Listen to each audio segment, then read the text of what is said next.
इस वीडियो के अंदर हम बात करेंगे उपन्यास, समाज और इतिहास का किस तरीके से रिलेशन रहा है। अगर हम इन तीनों को मिलाएं, उपन्यास का समाज से क्या कनेक्शन है, उपन्यास में समाज के बारे में कौन सी बातें बताई गई हैं और उपन्यास का इतिहास किस तरीके का रहा है, उपन्यास से हम क्या क्या बातें हैं वो सीख सकते हैं, इनके बारे में हम यहाँ पर जानने की कोशिश करेंगे। तो उपन्यास में हम देखते हैं सबसे पहले जैसे मुद्रण संस्कृति का उदय कैसे हुआ, ये हमने देखा था।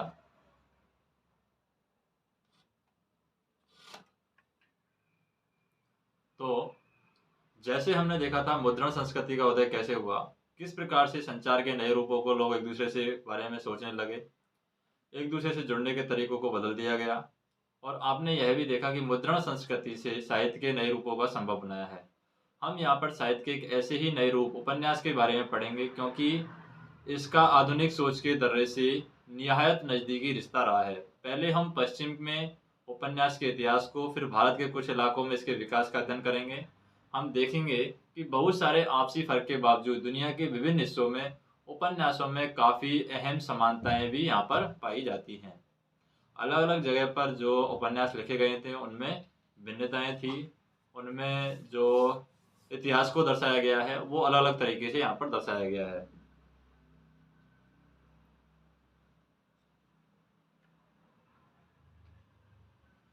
तो यहाँ पर उपन्यास के उदय की अगर हम बात करें, उपन्यास का उदय किस तरीके से हुआ। उपन्यास साहित्य की एक आधुनिक विद्या है और इसकी पैदाइश छापे खाने की मशीन के आविष्कार से यहाँ पर उपन्यास की पैदाइश को माना जाता है। यानी छापे खाने की जब मशीन आई तो उससे इसका आविष्कार माना जाता है। छपी किताबों के बगैर उपन्यास की कल्पना हम नहीं कर सकते। आप जानते भी हैं कि प्राचीन काल में पांडुलिपियां हस्तलिखित होती थी और इसके प्रसार चंद लोगों तक सीमित था। जो भी पांडुलिपियां थी वो चंद लोगों तक सीमित थी, लेकिन मशीन से छपने के बाद उपन्यासों का बहुत बड़ा पाठक वर्ग यहाँ पर मिल जाता है और जल्दी ही इसे जबरदस्त लोकप्रियता मिली है। और इस समय तक लंदन जैसे शहर बड़ी तेजी से फैल रहे थे। छपाई और संचार के अन्य साधन के आने से छोटे शहरों से भी उनका संपर्क यहाँ पर आसान हो गया। अपने बिखरे हुए और विविध पाठक वर्ग के बीच उपन्यास में कुछ साझी रुचियां कायम की। ज्यों-ज्यों पाठक कहानी में घुसते गए, काल्पनिक किरदारों से उनका रिश्ता बनता गया। त्यों-त्यों प्रेम और विवाह, स्त्री और पुरुष संबंध के बारे में वे अलग-अलग तरीके से यहाँ पर क्या है सोचने लगे। उपन्यास से पहले पहल जड़ें इंग्लैंड और फ्रांस में जमाई। यानी सबसे पहले उपन्यास है इंग्लैंड और फ्रांस में प्रचलन में आया। उसके बाद में हालांकि उपन्यास 17वीं सदी में लिखे जाने लगे थे, लेकिन उनका असली विकास है वो 18वीं सदी में हुआ है। और इनके पाठकों में इंग्लैंड और फ्रांस के पारंपरिक भद्र समाज के अलावा दुकानदार व मुंशी वर्ग के लोग भी यहाँ पर शामिल थे। जो उपन्यास पढ़ते थे उसमें दुकानदार भी शामिल थे और मुंशी वर्ग भी शामिल थे। पाठक वर्ग और किताबों के बाजार के बढ़ने से लेखकों की आय भी बढ़ी है। कुलीन वर्ग के संरक्षण से आजाद होकर के अब वे खुले दिल से अलग अलग शैलियों में तरह तरह के प्रयोग करने लगे हैं। 18वीं सदी के पहले हिस्से में लिख रहे उपन्यासकार हेनरी फील्डिंग ने दावा किया था कि उन्होंने अपने लिए एक अलग साम्राज्य खुद बनाया था, जहां उन्हीं के बनाए कानून चलते थे। वॉल्टर स्कॉट ने स्कॉट लोकगीतों को याद और जमा करके स्कॉट वंशावली व उनकी लड़ाइयों के इतिहास पर लिखे अपने उपन्यासों में उनका उपयोग किया है। दूसरी तरफ हम बात करें खतूती या पत्रात्मक उपन्यासों में निजी पत्रों को आधार बनाया गया। 18वीं सदी में लिखे गए सैमुअल रिचर्डसन के उपन्यास पामेला में पूरी कहानी प्रेमियों के आपसी खतों के जरिए कही गई थी और पाठकों को नायिका के मन की बात, उनके अंतर्द्वंद्वों का पता नायिका की चिट्ठियों से ही चलता था। अगर हम बात करें भद्र समाज क्या होता है, तो भद्र समाज की बात करें तो भद्र समाज जो लोग ऊंचे खानदान में पैदाइश और ऊंची सामाजिक हैसियत का दावा करते हैं, उनका मानना था कि सही व्यवहारों के मानक वही तय करते हैं। अगर हम बात करें प्रकाशन बाजार की, तो समाज के गरीब तबके काफ़ी अरसे तक प्रकाशन के बाजार से बाहर रहे हैं। शुरू शुरू में उपन्यास सस्ते तो थे, यानी स्टार्टिंग में जो उपन्यास थे वो सस्ते नहीं थे। फिर यहाँ पर हेनरी फील्डिंग का टॉम जोन्स 6 खंडों में प्रकाशित हुआ और हर खंड की कीमत 3 शिलिंग थी, जो कि एक औसत मजदूर के हफ्ते भर की कमाई के बराबर थी। अब हम बात करें कि लेकिन जल्द ही 1740 में किराए पर चलने वाले पुस्तकालयों की स्थापना के बाद लोगों के लिए किताबें सुलभ हो गई। तकनीकी सुधार से छपाई के खर्चे में भी कमी आई।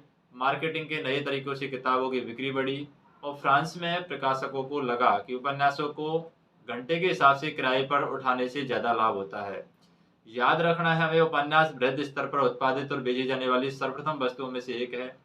इसकी लोकप्रियता के कई कारण थे। उपन्यासों में रची जा रही दुनिया विश्वसनीय और दिलचस्प थी, सच लगती थी। उपन्यास पढ़ते हुए पाठक किसी और दुनिया में चला जाता था, संसार को किताब के किरदार का नजर में देखने लगता था।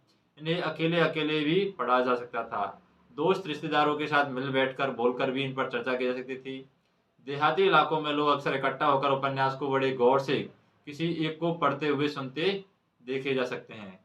कहा जाता है कि इंग्लैंड के स्लाउ नामक स्थान पर लोग यह जानकर बड़े खुश हुए थे कि रिचर्डसन के उपन्यास की नायिका पामेला उन्हीं के गांव में ब्याही गई थी, और वे उत्साह में आकर चर्च की ओर भागे और वहां जाकर के गिरजाघर की घंटियां यहाँ पर बजाने लगे। तो यहाँ पर हम बात करें, ये आवरण चित्र है, बॉज के स्केचेज का आवरण चित्र है। चार्ल्स द्वितीय का पहला प्रकाशन है बॉज। ये स्केचेज के नाम से प्रकाशित हुआ है और यह पत्रकारिता निबंधों का एक संग्रह है। उसके बाद में हम बात करें धारावाहिका क्या होता है। धारावाहिका ऐसी पद्धति जिसमें कहानी को किस्तों में छापा जाता है। हर किस्त पत्रिका या अखबार के अगले अंक में छपती है। चार्ल्स डिकेंस के उपन्यास पिकविक पेपर्स का 1836 में एक पत्रिका में धारावाहिक रूप में छपना एक महत्वपूर्ण घटना थी। सचित्र और सस्ती होने की वजह से पत्रिकाओं का अपना आकर्षण था।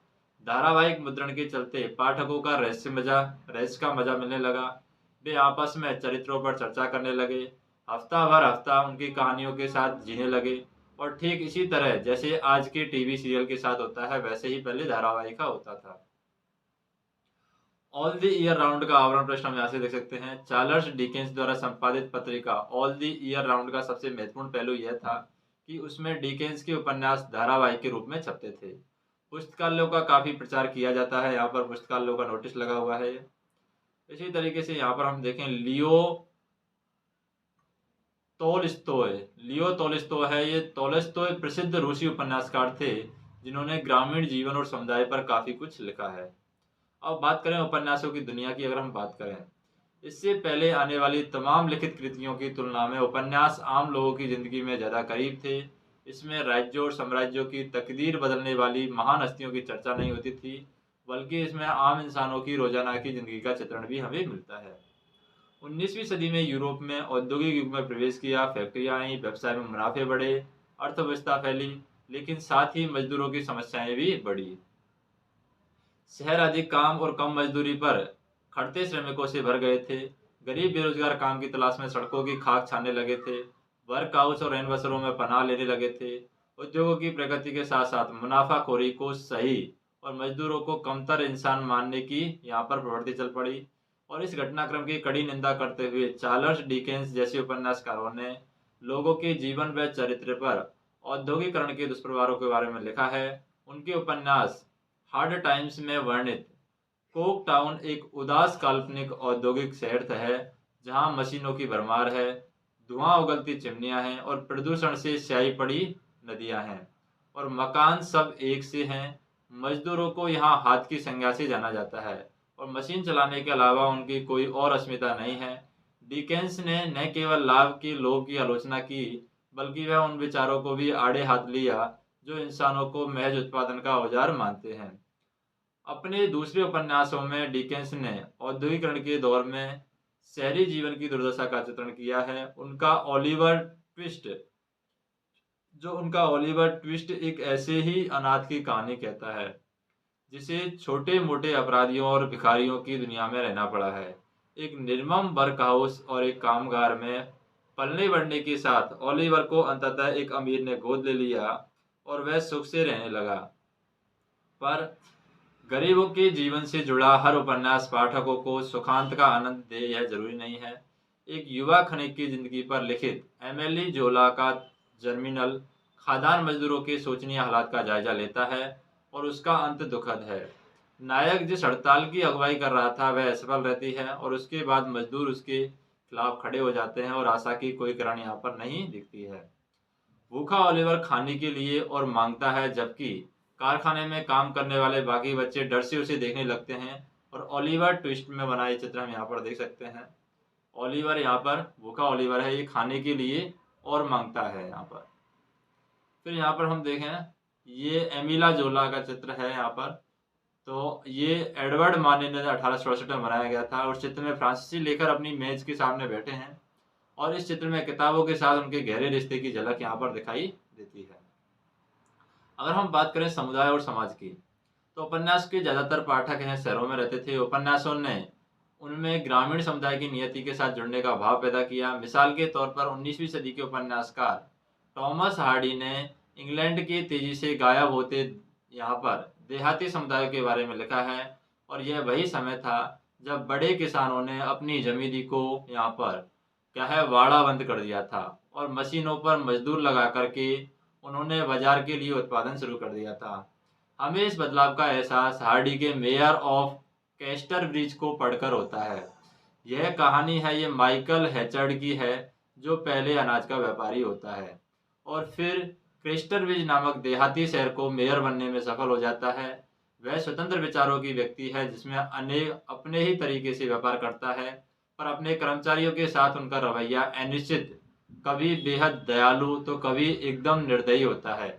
लिहाजा वह अपने प्रबंधक व प्रतिद्वंदी डोनाल्ड फ्रारफ्रे के सामने टिक नहीं पाता है और फ्रारफ्रे की प्रबंधन तकनीक सक्षम थी और लोग मानते थे कि वह हर किसी के साथ एक जैसा और शालीन बर्ताव करता है।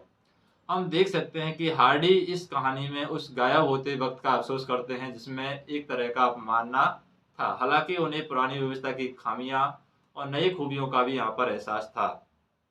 तो ये यहाँ पर टॉमस हार्डी है, ये दिखाया गया 1840 से 1840 से 1928 तक का जीवन काल रहा है इनका। उपन्यास आम लोगों और जनसाधारण की भाषा का इस्तेमाल करता है। लोगों की अलग अलग बोलियों से निकटता बना करके उपन्यास एक राष्ट्र के विविध समुदाय की साझा दुनिया रचता है और इस तरह उपन्यास भाषा की अलग अलग शैलियों में भी सामग्री लेते हैं। किसी एक ही उपन्यास में एक साथ शास्त्रीय और सड़क छाप भाषा की को उपन्यास की अपनी जन भाषा के साथ मिला करके पेश किया जाता है। राष्ट्र की तरह उपन्यास भी कई संस्कृतियों को एक साथ इकट्ठा करता है। अगर नई महिला के रूप में अगर बात करें, ये क्या है, उपन्यास से संबंधित सबसे भली बात यह हुई कि महिलाएं इससे जुड़ी हैं, यानी उपन्यास से महिलाओं ने जुड़ने की कोशिश की है और महिलाएं यहाँ पर उपन्यास से जुड़ी हैं। 18वीं सदी में मध्य वर्ग के संपन्न हुए नतीजे में महिलाओं को उपन्यास पढ़ने और लिखने का अवकाश मिल सका था। अतः उपन्यास में महिला जगत को उनकी भावनाओं, उनके तजुर्बों, उनके मसले, उनकी पहचान से जुड़े मुद्दों को समझा और सराहा जाने लगा। कई सारे उपन्यास घरेलू जिंदगी पर केंद्रित थे। इसमें महिलाओं को अधिकार के साथ बोलने का अवसर मिला। अपने अनुभवों को आधार बना करके उन्होंने पारिवारिक जीवन की कहानियां रचते हुए अपनी सार्वजनिक पहचान बनाई है। जैन ऑस्टिन के उपन्यासों में हमें 19वीं सदी के ब्रिटेन के ग्रामीण कुलीन समाज की झांकी मिलती है। हमें ऐसे समाज के बारे में सोचने की प्रेरणा मिली है जहां महिलाओं को धनी और जायदाद वाले वर खोज करके यहाँ पर महिलाओं को धनी और क्या है जायदाद वाले वर खोज करके उनकी यहाँ पर शादी की जाती थी और जब उनको वर खोज करके क्या शादी करने के लिए उनको उत्साहित किया जाता था। तो यहाँ पर हम देख सकते हैं जनभाषा क्या है, औपचारिक साहित्यिक शैली के बजाय सामान्य बोलचाल की भाषा होती है, वो जनभाषा कहलाती है। और यहाँ पर ये चित्र हम देख सकते हैं, ये है पढ़ती हुई लड़की का है यहाँ पर। और 19वीं सदी तक आते आते यूरोपीय चित्रों में खामोशी से बैठी अपने अकेले कमरे में बैठती औरतों की तस्वीर काफी दिखाई देने लगी। और यहाँ पर हम देख सकते हैं एक लेखिका का घर है यहाँ पर।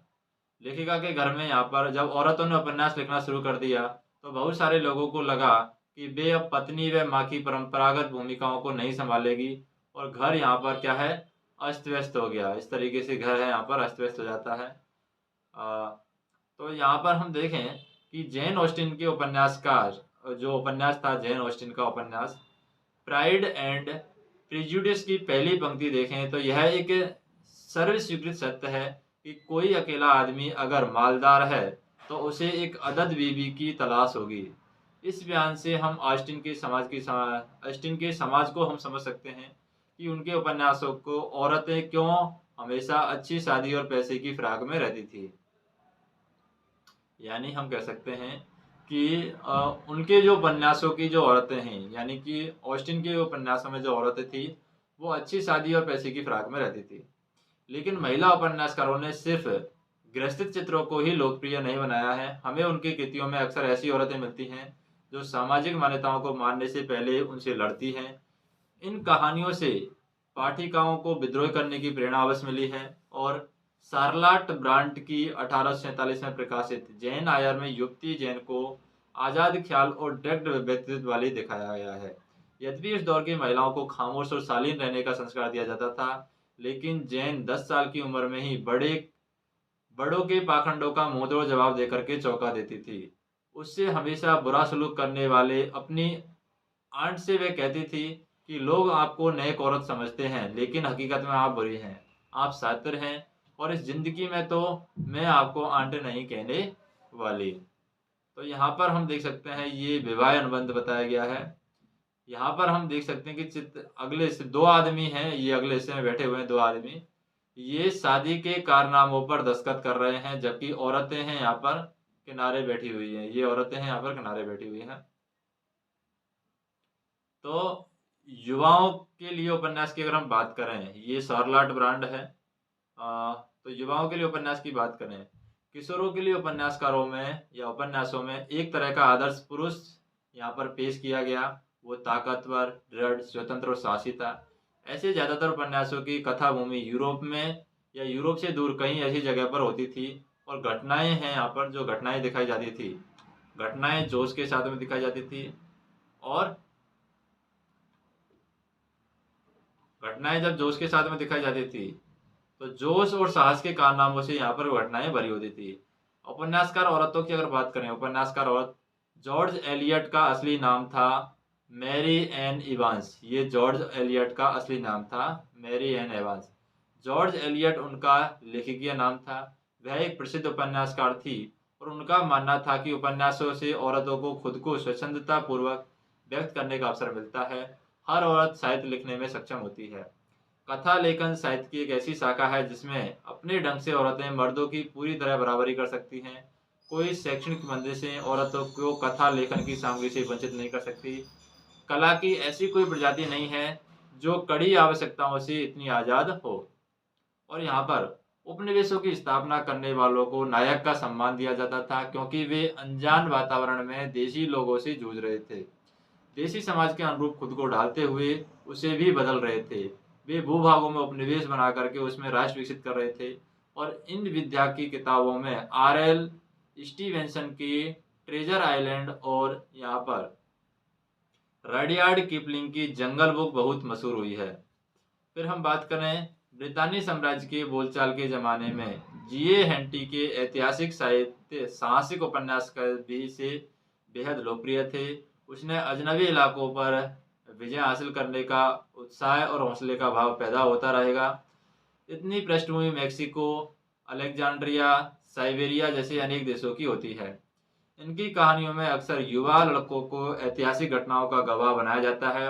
उन्हें किसी न किसी सैनिक कार्यवाही में डाल करके अंग्रेजों की या अंग्रेजी हिम्मत को यहाँ पर या अंग्रेजी हिम्मत का पाठ यहाँ पर पढ़ाया जाता है। अगर जी.ए. हेंटी की बात करें, जी.ए. हेंटी क्या है? Under Drake's flag. इसमें अंडर ड्रैक्स फ्लैग में 2 एलिजाबेथाई युवा रोमांचकारी मौत के नजदीक पहुंच जाते हैं, लेकिन इसके बावजूद इस घमंड को वो नहीं छोड़ते हैं कि वे अंग्रेज हैं।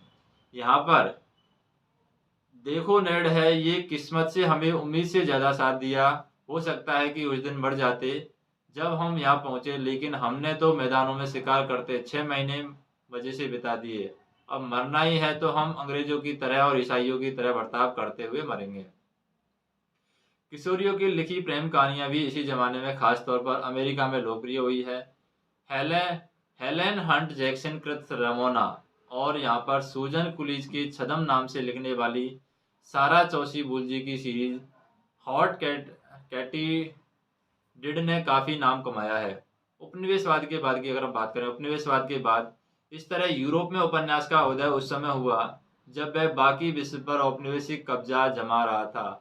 उपनिवेशवाद में शुरुआती उपन्यास का योगदान यही था और इन्होंने अपने पाठकों में उपनिवेश या उपनिवेशकों की महान समुदाय का हिस्सा होने का एहसास हो रहा है।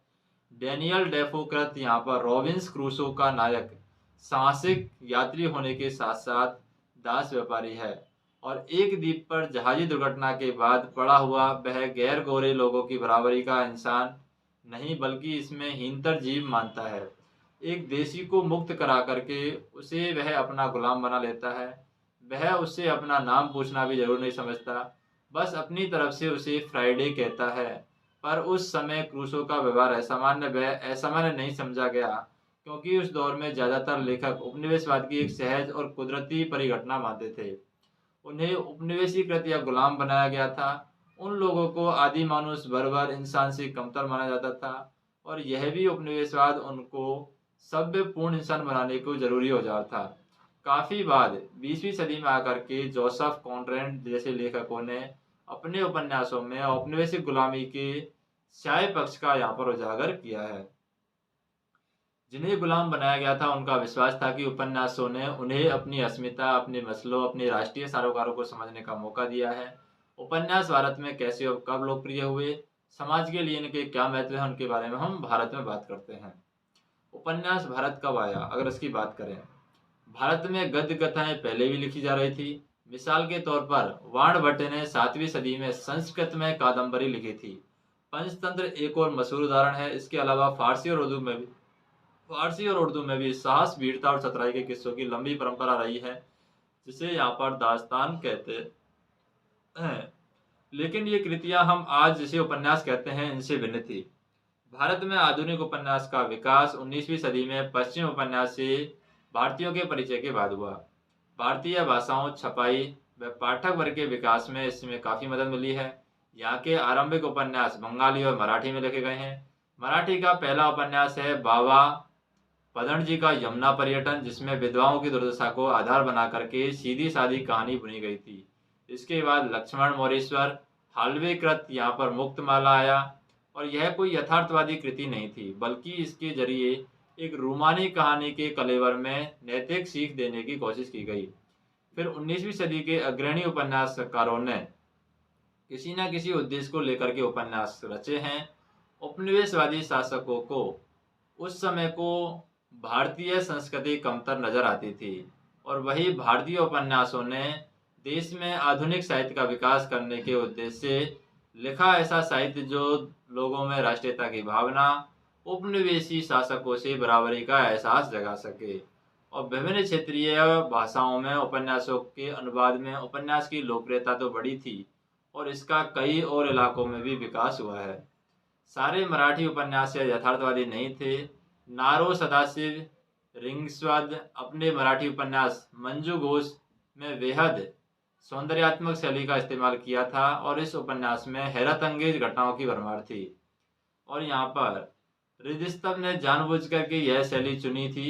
उनका कहना था कि शादी के प्रति हमारे रवैये और कई अन्य कारणों से हिंदुओं की दिलचस्पी में न तो दिलचस्प नजरिए मिलते हैं, न ही दिलचस्प मूल्य।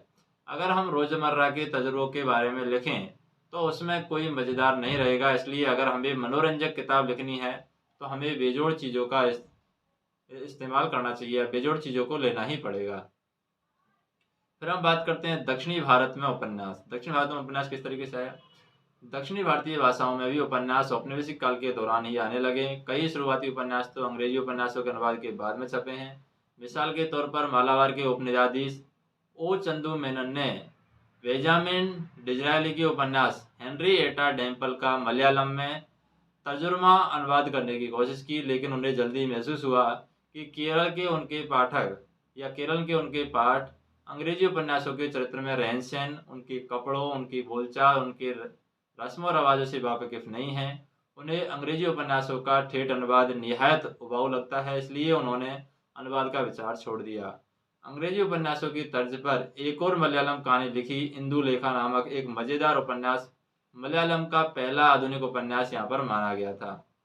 आंध्र प्रदेश का मामला भी लगभग ऐसा ही है। कांडुकुरी यहाँ पर वृषलिंगम ने ओलिवर गोल्ड स्मिथ के विकार ऑफ वेकफील्ड का यहाँ पर तेलुगु अनुवाद शुरू किया और उन्होंने भी वैसे ही कारणों से यह योजना त्याग दी और फिर 1878 में राजशेखर चरितमु यहाँ पर लिखा है। फिर हिंदी उपन्यास की अगर बात करें, उत्तर में आधुनिक हिंदी साहित्य के पुरोधा भारतेंदु हरिश्चंद्र ने अपनी मंडली के कवियों व लेखकों को दूसरी भाषाओं में पुनर्रचना के अनुवाद यहाँ पर करने को प्रोत्साहित किया। उनकी प्रेरणा से कई उपन्यासकार अंग्रेज या कई उपन्यास हैं अंग्रेज या हिंदी बंगाली से हिंदी में या अनुदित हुए, रूपांतरित हुए, लेकिन हिंदी का पहला उपन्यास लिखने का श्रेय है दिल्ली के श्रीनिवास दास को ही जाता है। यानी हिंदी में जो पहला उपन्यास लिखा गया था वो दिल्ली के श्रीनिवास दास ने लिखा था।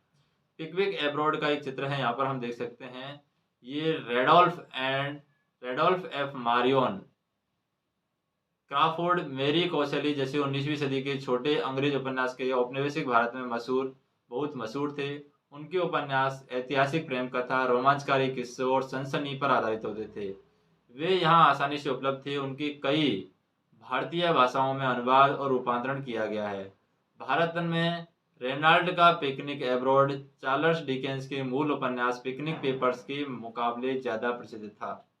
परीक्षा गुरु नामक इस उपन्यास में खुशहाल परिवारों के युवाओं को बुरी संगत और सोहबत के नैतिक खतरों से आगाह किया गया है। परीक्षा गुरु से नवनिर्मित मध्य वर्ग की अंदरूनी और बाहरी दुनिया का पता चलता है।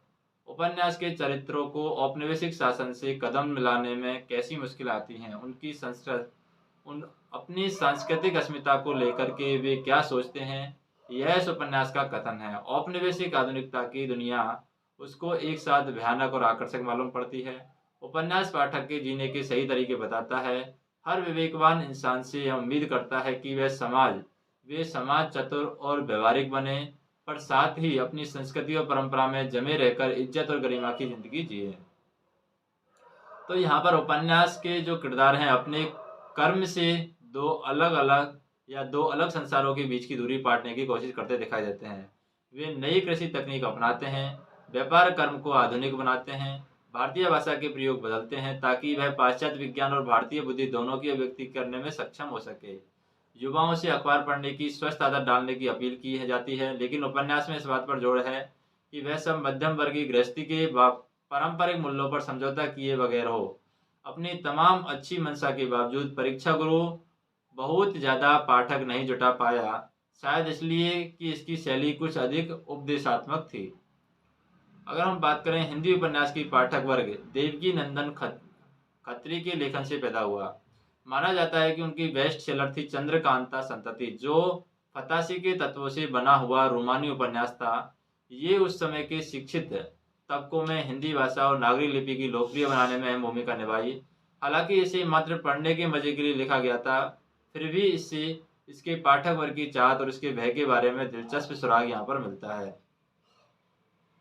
असम में सबसे शुरुआती उपन्यास मिशनरी ने लिखे थे और उसमें से 2 को बंगाली में अनुवाद किया गया और उन उपन्यासों में फूलमणि और करुणा नामक उपन्यास भी यहाँ पर शामिल है।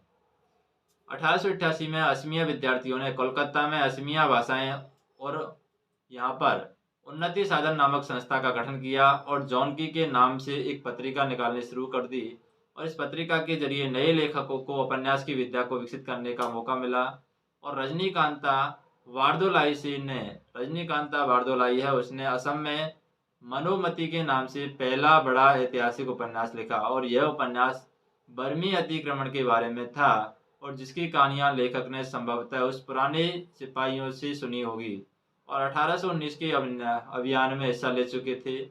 वे एक दूसरे के दुश्मन 2 परिवारों से संबंध रखने वाले 2 प्रेमियों की कथा थी जो युद्ध के कारण बिछड़ जाते हैं और बाद में दोबारा मिलते हैं।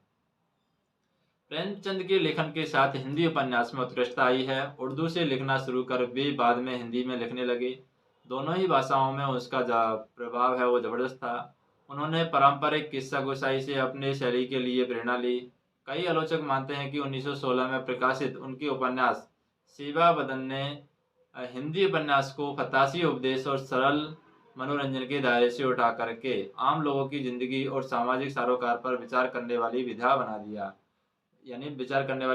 दिया था। और इस उपन्यास में मूलतः महिलाओं की दुरावस्था पर ध्यान दिया गया, पर बाल विवाह दहेज जैसी सामाजिक मसले भी उठाए गए। साथ ही इसमें हमें यह पता चलता है कि उच्च वर्ग ने औपनिवेशिक शासकों से स्वशासन के जो भी बड़े बहुत मिले थे या वो जो भी छोटे बहुत मौके मिले थे, उन्होंने किस तरीके से इसका इस्तेमाल किया है। फिर बात करते हैं बंगाल में उपन्यास लक्ष्मीनाथ वेजबरुआ है ये। वे आधुनिक असमिया साहित्य के एक वरिष्ठ रचनाकार थे। बूढ़ी आया आयर साधु यानी डाडी की कहानियां उनकी उल्लेखनीय किताबों में से थी। उन्होंने असम का लोकप्रिय गीत ओ मोर अपुनर देश ओ मेरी प्यारी भूमि भी लिखा है। बंगाल में जो उपन्यास लिखे हैं उनके बारे में अगर बात करें तो 19वीं सदी के बंगाल का उपन्यास दो संसारों में जीता था। कुछ तो भूतकाल में रहते थे, उनके किरदार, घटनाएं और प्रेम कहानियां ऐतिहासिक होती थी, जबकि एक और किस्म के उपन्यास हैं वो समय सामयिक महिलाओं की घरेलू परिस्थिति पर केंद्रित थे। महिला घरेलू उपन्यास आमतौर पर सामाजिक समस्याओं और स्त्री पुरुष संबंधों के इर्द गिर्द घूमते थे।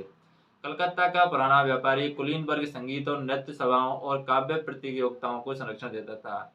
इसके बरकस नए भद्रलोक को उपन्यास की दुनिया ज्यादा रास आई। उन्होंने एकांत में पढ़ना ज्यादा भाया। कभी कभार समूह में उपन्यास पढ़े जाते थे। बंकिम चंद्र चट्टोपाध्याय अपने घर में यात्रा का आयोजन करते थे और उसमें पूरा परिवार शरीक होता था, लेकिन उनके अपने कमरे में साहित्यिक मित्र इकट्ठा होकर के साहित्यिक कृतियों को पढ़ करके उनका मूल्यांकन करते थे और उन पर बहस और मुबाहिसा करते थे। जब बंकिम ने अपने पहले उपन्यास दुर्गेश दुर्गेश नंदिनी को ऐसा ही एक समय में पाठ किया तो सभा ने दांतों तले उंगली दबा ली कि बंगाली गद्य ने कितनी जल्दी ऐसी उत्कृष्टता हासिल कर ली है। कथानक में रहस्य रोमांच के उतार चढ़ाव की पटता तो थी, उनकी भाषा भी निराली थी। उनकी गद्य शैली अपने आप में आनंद का स्रोत बन गई। शुरू शुरू में बंगाली उपन्यासों में यहाँ पर शहरी जीवन की तर्ज पर बोलचाल की शैली का इस्तेमाल हुआ। साथ ही महिलाओं में प्रचलित बोली मैथिली का भी उपयोग किया गया और यह शैली जल्दी ही बदल गई। बंकिम की भाषा संस्कृत निष्ठ थी, पर उसमें बोलियों का भी पुट था। उपन्यास बहुत शीघ्र ही बंगाल में खूब लोकप्रिय हो गया और 20वीं सदी तक आते आते सरल भाषा में कहानी कहने की उनकी काबिलियत से शरद चंद्र चट्टोपाध्याय को बंगाल व शायद पूरे भारत का सबसे लोकप्रिय उपन्यासकार बना दिया। तो बंकिम चंद्र चट्टोपाध्याय है ये बंकिम के हाथ में किताब यह दर्शा रही है। लेखन ही उनकी सामाजिक हैसियत और रसूख का आधार थी, यानी बंकिम चट्टोपाध्याय है। तो किताब पर बंकिम के हाथ यहाँ पर दर्शाते हैं कि लेखन ही उनकी सामाजिक हैसियत और रसूख का आधार थी। अब बात करते हैं मंदिर और बैठक, जिसे यहाँ पर बताया गया है। ये मंदिर बना हुआ है और ये बैठक बनी हुई है, जहाँ परिवार के लोग व अन्य लोग इकट्ठा होते थे। तो यहाँ पर इधर बैठक होती थी बाईं तरफ, जिसमें बंकिम अपने कुछ दोस्तों के साथ नई सामाजिक कृतियों पर चर्चा किया करते थे। परंपरागत और आधुनिक दोनों किस्म की जगह एक दूसरे से सटी दिखाई दे सकती हैं। यह औपनिवेशिक भारत में अधिकांश बुद्धिजीवियों को खंडित जीवन शैली की ओर संकेत करता है। उड़िया उपन्यास की अगर बात करें तो 1877 से 1878 में नाटककार रामशंकर राय ने सौदामिनी के नाम से पहले उड़िया उपन्यास का धारावाहिक प्रकाशन शुरू किया, लेकिन वे इसे पूरा नहीं कर पाए और 30 साल के भीतर उड़ीसा में फकीर मोहन सेनापति के रूप में एक बड़ा उपन्यासकार पैदा हुआ और उनके एक उपन्यास का नाम था 6 माणों 8 गुणों, जिसका शाब्दिक अर्थ होता था 6 एकड़ और 32 गड्ढे जमीन। और इस उपन्यास के साथ एक नए किस्म के उपन्यास की धारा शुरू हुई जो जमीन और उस पर हक के सवाल से जुड़ी हुई थी। और इस उपन्यास में रामचंद्र मंगराज की कहानी है, जो एक जमींदार के मैनेजर की नौकरी करता है और यह मैनेजर अपने आलसी और पियक्कड़ मालिक को ठगता है और निसंतान बुनकर पति पत्नी भागिया और सरिया की उपजाऊ जमीन को हथियाने को जुगत सोचता रहता है। मगराज बुनकर दंपति को बेवकूफ बना करके उसे कर्जे में दबा लेता है, जिससे जमीन उसकी हो गई। और यह उपन्यास मील का पत्थर साबित हुआ और इसे साबित कर दिया कि उपन्यास के जरिए ग्रामीण मुद्दों को भी गहरी सोच का अहम हिस्सा बनाया जा सकता है। और यह उपन्यास है ये लिखकर फकीर मोहन ने बंगाल व अन्य स्थानों पर बहुत सारे लेखकों के लिए यहाँ पर रास्ता खोल दिया था। फिर है औपनिवेशिक जमाने में उपन्यास। औपनिवेशिक जमाने में उपन्यास की अगर बात करें, अगर हम भारत के विभिन्न इलाकों में उपन्यास के विकास को गौर से देखें तो हमें उसमें कई सारी क्षेत्रीय विशेषताएं दिखाई देंगी, और उसमें एक तरह की समानता और बार बार दिखने वाला पैटर्न भी नजर आएगा। लेखकों को उपन्यास लिखने की प्रेरणा कहाँ से मिलती है, उन्हें पढ़ता कौन है, पढ़ने की संस्कृति किस तरीके से विकसित हुई, औपनिवेशिक परिवेश में सामाजिक परिवर्तन से उपन्यास किस तरीके से रूबरू हुआ, उपन्यासों ने अपने पाठकों के लिए कौन कौन से जगत खोले हैं, इन सवालों को जवाब देने की कोशिश करते हुए हम मूल रूप से 3 अलग इलाकों को इन 3 लेखकों की रचना जगत को देखेंगे: चंदू मेनन, बंकिम चंद्र चट्टोपाध्याय और प्रेमचंद। उपन्यास के इस्तेमाल से पहले हम देखें उपन्यास इंदिराबाई का एक आवरण पृष्ठ हम देखें। 19वीं सदी के अंत में लिखा गया उपन्यास इंदिराबाई आज भी लोकप्रिय है और उसका नियमित रूप से पुनः मुद्रण हो रहा है और यह हाल ही की एक संस्करण का आवरण पृष्ठ है। उपन्यास का इस्तेमाल होता कैसे है? औपनिवेशिक सरकार को उपन्यासों में देशी जीवन व रीति रिवाज से जुड़ी जानकारियों का बहुमूल्य स्रोत नजर आया है। नाना प्रकार के समुदाय व जातियां या नाना प्रकार के समुदाय और जातीय वाले भारतीय समाज पर शासन करने के लिए इस तरह की जानकारी उपयोगी थी। भारतीय घरों के अंदर क्या होता है, भला उसे कैसे पता चल पाता है। पर भारतीय भाषाओं में इन नए उपन्यासों में गृहस्थी का विपुल वर्णन था। उन्हें पढ़कर लोगों के पहनावे, ओढ़ावे, पूजा पाठ, उनके विश्वास और आचार के आदि के बारे में सहज पता चल सकता है। इसमें कुछ किताबों का तो अंग्रेजी अनुवाद भी हुआ है, जिसको अंजाम देने वाले अक्सर या तो ब्रितानी प्रशासक थे या फिर ईसाई मिशनरी थे। हिंदुस्तानियों ने उपन्यासों का इस्तेमाल समाज में जो उनकी नज़र में बुराइयां थी उनकी आलोचना करने और उनके इलाज सुलझाने के लिए किया है। तो यहाँ पर वीरेशलिंगम जैसे लेखकों ने उपन्यास का उपयोग मूलतः अपने विचारों को ज़्यादा से ज़्यादा लोगों तक पहुँचाने के लिए किया है। उपन्यासों की मदद से भूत के साथ रिश्ता भी कायम किया गया है। कई सारे उपन्यास पुराने जमाने के शौर्य और साजिश की रोमांचक कहानियां थे। प्राचीन काल का महिमा गायन करके इन कृतियों ने अपने पाठकों में राष्ट्रीय गौरव की भावना का संचार किया है। सुधार के संदेश की अगर हम बात करें, बहुत सारे शुरुआती उपन्यासों में शुरुआती संदेश साफ दिखाई देते हैं। अगर हम बात करें 1899 में गुलावड़ी वेंकटराव द्वारा लिखे गए कन्नड़ उपन्यास इंदिराबाई में नायिका को बहुत कम उम्र में एक बूढ़े से ब्याह किया गया और कुछ ही समय में उनके पति की यहाँ पर मृत्यु हो जाती है। उसे विधवा का जीवन जीने को विवश किया जाता है। अपने परिवार और समाज के विरोध के बावजूद इंदिराबाई अपनी तालीम जारी रखती है और आखिरकार वह दोबारा शादी करती है और इस बार वह एक अंग्रेज पढ़े लिखे आदमी से शादी करती है। और उस समय कर्नाटक के सामाजिक सुधारकों के सामने महिला शिक्षा, विधवाओं की दुर्दशा और लड़कियों की कम उम्र में विवाह से पैदा होने वाली समस्याओं पर काफी मंथन यहाँ पर चल रहा था। उसके बाद में बात करें, पर यह भी सही है कि कोई भी व्यक्ति उपन्यासों को पढ़ सकता था, बशर्ते उसे उसकी भाषा आती हो। इस तरह भाषा के साझा आधार पर एक अलग किस्म की सामूहिकता यहाँ पर पैदा होती है। तो यहाँ पर हम गौर करें, एक ही इलाके के लोग हैं। अगर हम बात करें कि क्या होता है कि अगर एक ही इलाके के लोग हैं तो एक ही इलाके के जो लोग हैं वो किस तरीके से उपन्यास को पढ़ते थे, और एक ही इलाके के लोग हैं अक्सर एक ही भाषा को अलग अलग लहजे में बोलते थे। कभी वे एक ही चीज के लिए दूसरे शब्द का इस्तेमाल करते थे तो कभी उसी शब्द का अलग ढंग से उच्चारण किया करते थे।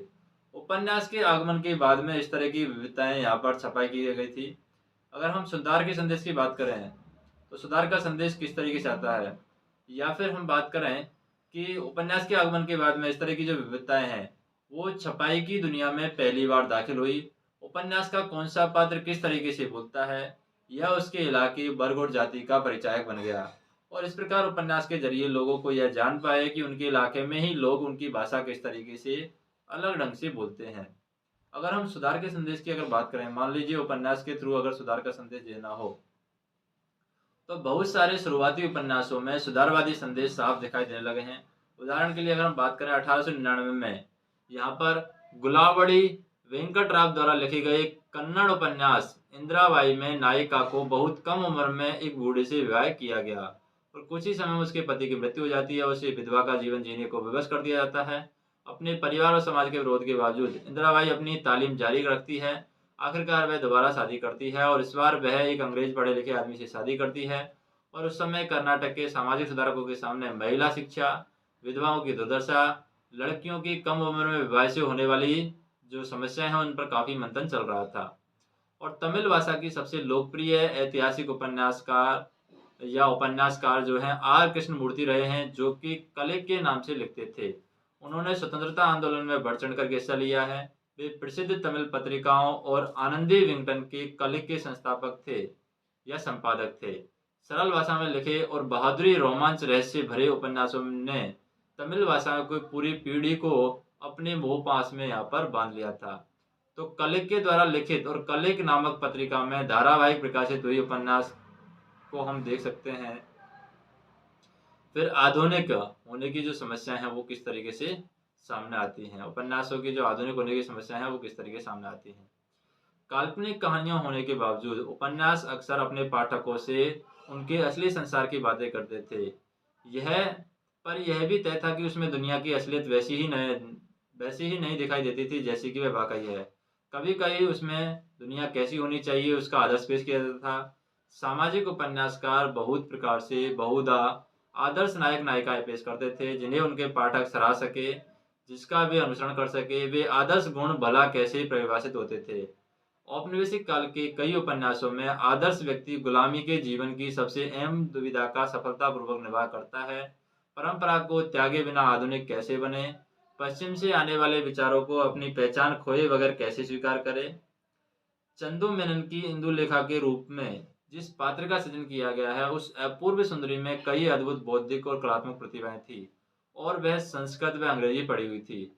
नायक माधवन भी आदर्श रंग में रखा गया था और वह मद्रास विश्वविद्यालय में पैदा हुआ था और नई अंग्रेजी शिक्षा प्राप्त नायर वर्ग का सदस्य था और साथ ही वह उच्च कोटि का संस्कृतज्ञ भी था। पश्चिम कपड़े तो पहनता था पर साथ ही नायर रीति के मुताबिक लंबी चुटिया भी रखता था।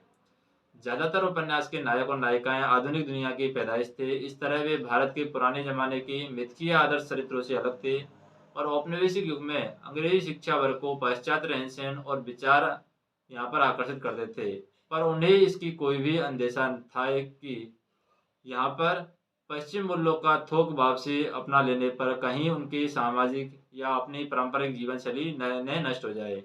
इंदुलेखा और माधवन जैसे किरदारों ने पाठकों को दिखाया कि कैसे भारतीय और विदेशी जीवन शैली में आदर्श तालमेल बिठाया जा सकता है।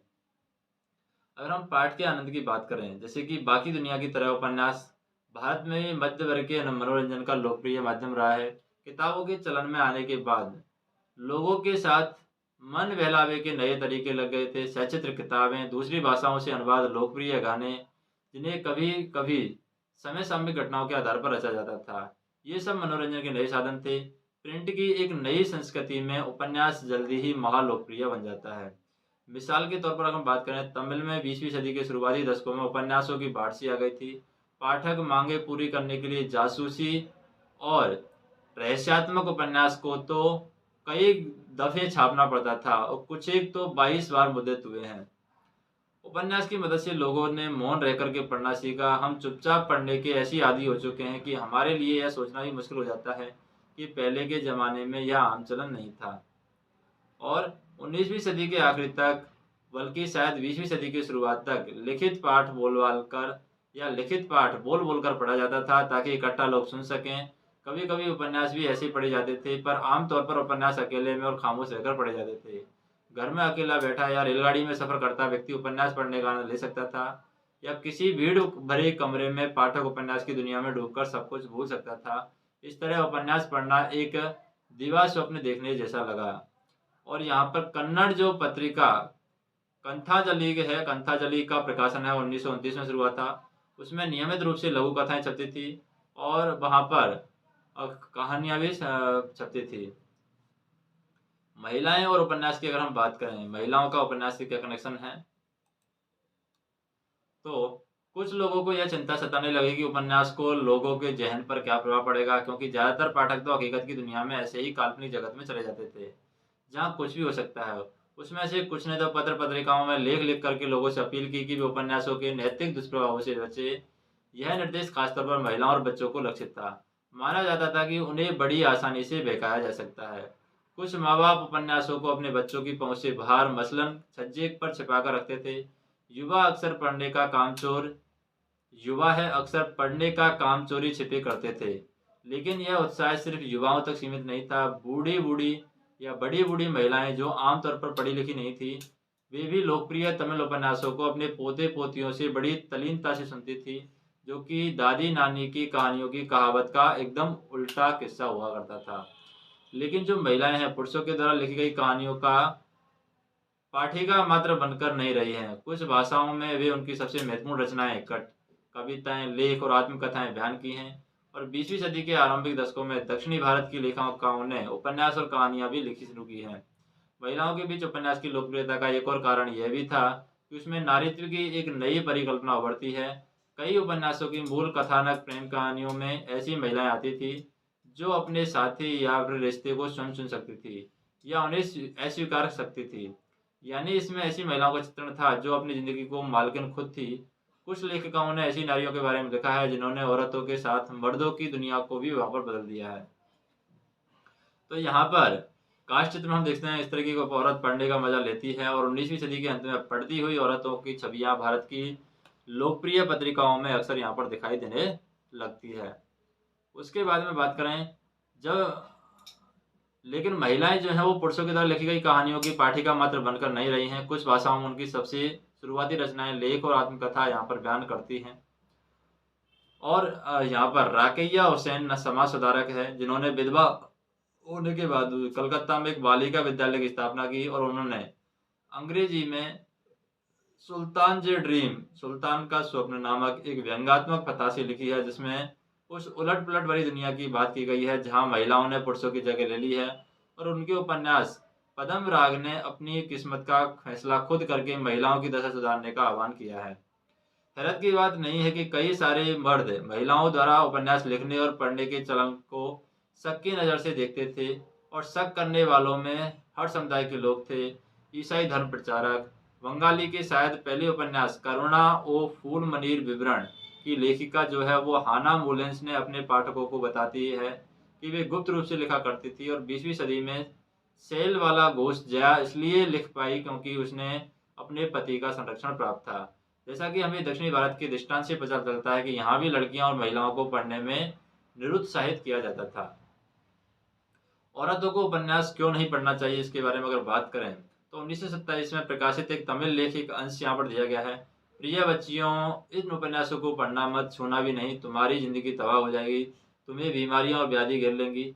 ईश्वर ने तुम्हें क्यों पैदा किया है इतनी छोटी सी उम्र में भटकने के लिए, बीमार पड़ने के लिए, अपने भाइयों, रिश्तेदारों और आसपास वालों की घृणा का पात्र बनने के लिए?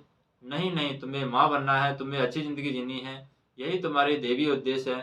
तुम्हें इस उदात्त उद्देश्य को पूरा करने के लिए जन्म लिया है। क्या तुम्हें इन उपन्यासों के पीछे पागल होकर के अपनी जिंदगी बर्बाद कर लेनी है? व्यंग्य की बात करें तो लेखन, चित्रकारी और रेखांकन आदि के माध्यम से निरूपण का एक ऐसा ढंग जिसमें हास्यपरक और चतुर ढंग से समाज की आलोचना की जाती है उसे हम व्यंग्य कहते हैं। और किताबों के साथ औरतों की अगर हम बात करें तो आजकल हम काली किनारी वाली साड़ियाँ पहने और हाथों में मोटी मोटी किताबें लिए औरतों को अपने घर में टहलते देखते हैं। उनके हाथों में अक्सर किताब देखकर उनके भाई या पति भयभीत हो जाते हैं, कहीं भी किसी शब्द का मतलब न पूछ ले। जाति प्रथा, निम्न जातियां और अल्पसंख्यक की अगर बात करें तो यहाँ पर चंदू मेनन का मानना था कि उपन्यास भी भारतीय चित्रकला के क्षेत्र में सामने आ रहे हैं और नए रुझानों की तरह हैं। और राजा रवि वर्मा इस काल के सबसे प्रसिद्ध यहाँ पर क्या थे, तेल चित्रकारों में थे। चंदू मेनन में अपनी गायिका का जिस तरीके से चित्रण किया है उस पर रवि वर्मा के चित्रों का असर भी यहाँ पर दिखाई देता है। जाति प्रथा, निम्न जातियां और अल्पसंख्यकों की बात करें तो यहाँ पर इंदुलेखा एक ऐसी प्रेम कहानी थी लेकिन यह उच्च जाति की एक वैवाहिक समस्या से रूबरू है जिस पर उसके लिखे जाने के वक्त वाद विवाद चल रहा था। और नंबूदरी ब्राह्मण उस समय केरल के बड़े जमींदार थे। नायरों का एक बड़ा तबका उसके रैयत और यहाँ पर लगानदार थे। अपने आप धन अर्जित कर अमीर बने नायरों की यहाँ पर नई पीढ़ी नायर महिलाओं के साथ यहाँ पर नंबूदरी ब्राह्मणों के रिश्ते पर आपत्ति जताने लगी। वे चाहते थे कि शादी और संपत्ति को लेकर के नए कानून बनाए जाएं। और इस विवाद के आलोक में इंदुलेखा को पढ़ना काफी दिलचस्प होगा। जो इंदुलेखा से शादी के लिए आने वाला सूरी नंबूदरी नामक बेवकूफ जमींदार को इस उपन्यास के व्यंग्य का शिकार बनाया जाता है। बुद्धिमान नायिका उनको अस्वीकार कर देती है और पढ़े लिखे सुंदर नायर माधवन को चुनती है। फिर युवा दंपति मद्रास आकर रहते हैं और यहाँ माधवन सिविल सेवा में नौकरी करता है।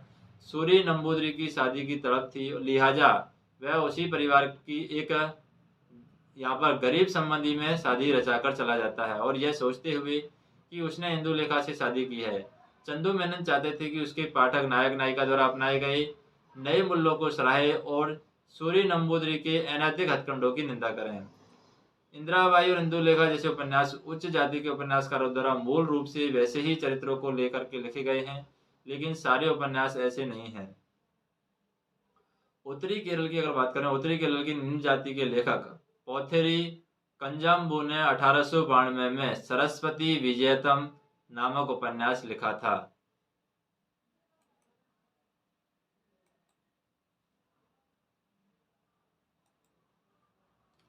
और उसके बाद में जाति दमन की कड़ी निंदा की गई और इस उपन्यास का अछूत नायक ब्राह्मण जमींदार के जुल्म से बचने के लिए यहाँ पर क्या है, शहर भाग गया। और जब ये शहर भाग गया तो वह ईसाई धर्म अपना लेता था और पढ़ लिख करके जज बन करके स्थानीय कचहरी में वापस आता था। और इसी बीच गांव वाले यह सोच करके कि जमींदार ने उनकी हत्या कर दी है, अदालत में मुकदमा कर देते थे। और मामले की सुनवाई के आखिरी में जज अपनी असली पहचान खोलता था कि नंबूदरी को अपने किए पर पछतावा होता है, वह सुधर जाता है। इस तरह सरस्वती विजयतम निम्न जाति के लोगों की तरक्की के लिए शिक्षा के महत्व को रेखांकित करता है। फिर हम बात करें, बंगाल में भी 1920 के आसपास एक नई किस्म का उपन्यास आना हुआ और इसमें किसान और निम्न जातियों से जुड़े मामले उठाए गए। अद्वैत मल्ला वर्मन ने यहाँ पर तीतासा एकड़ी नदीर नाम के रूप में तीतासा नदी में मछली मार करके जीने वाले मल्लाहों के जीवन पर एक महाकाव्यात्मक उपन्यास लिखा है।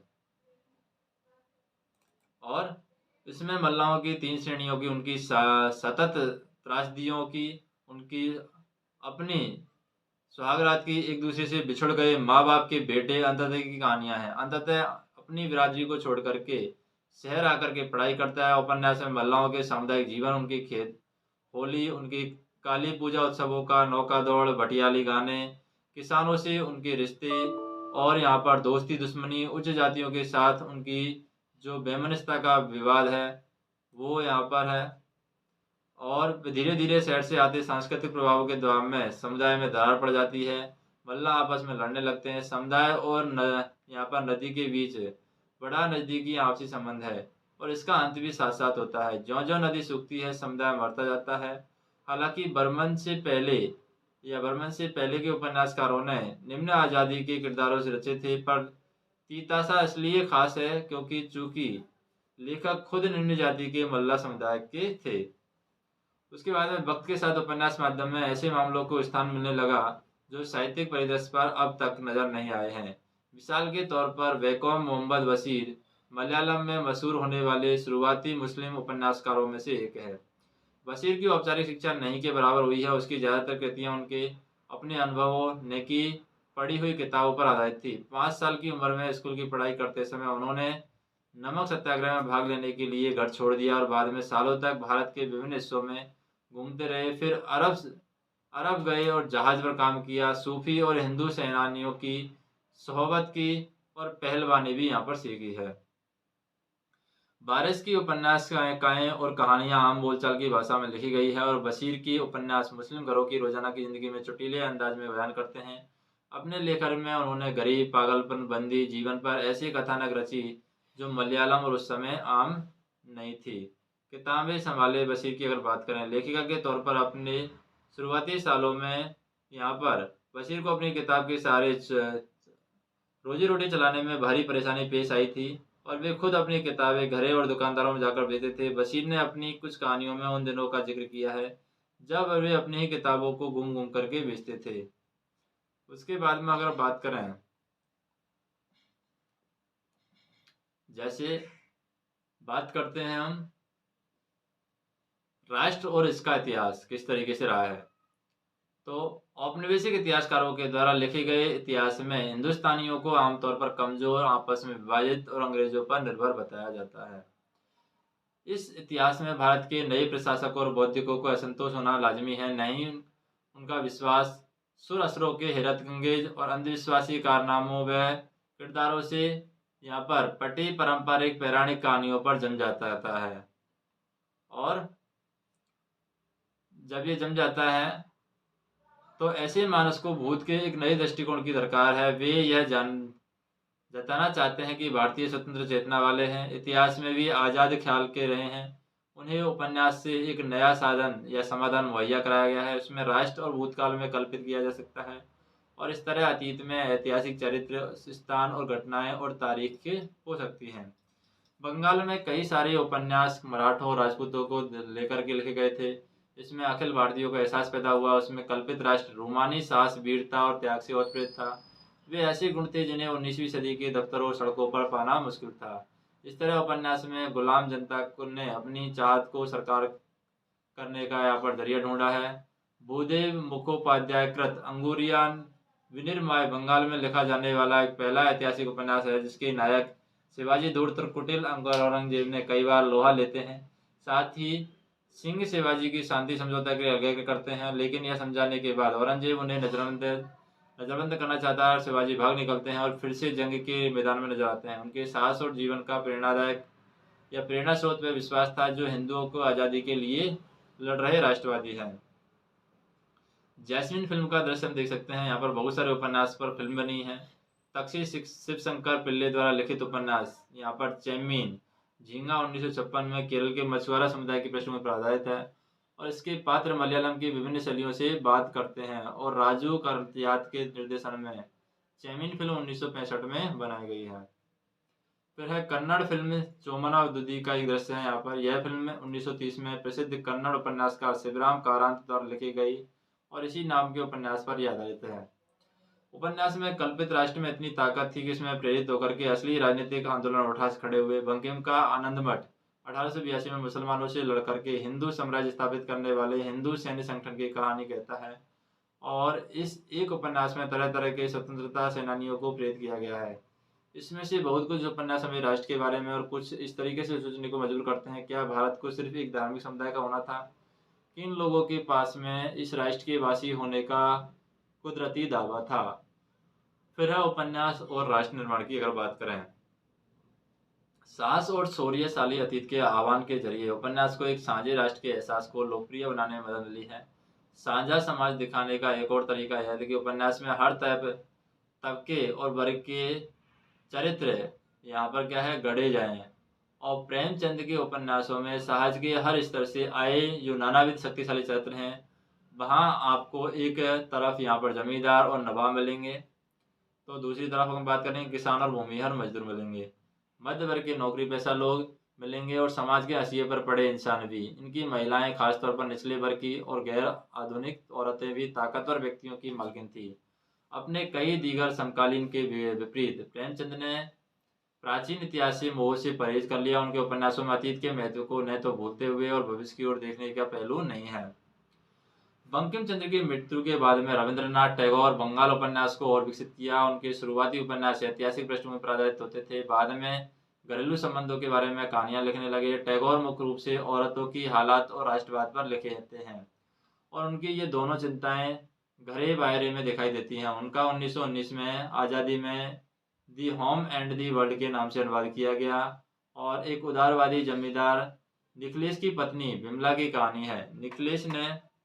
निखिलेश को लगता था कि वह अपने देश के गरीब और एशियाई लोगों की जिंदगी में सुधार लाकर देश को बचा सकता है, लेकिन विमला अपने पति के दोस्त संदीप को आकर्षित करती है जो चरमपंथी विचारों में विश्वास करता है।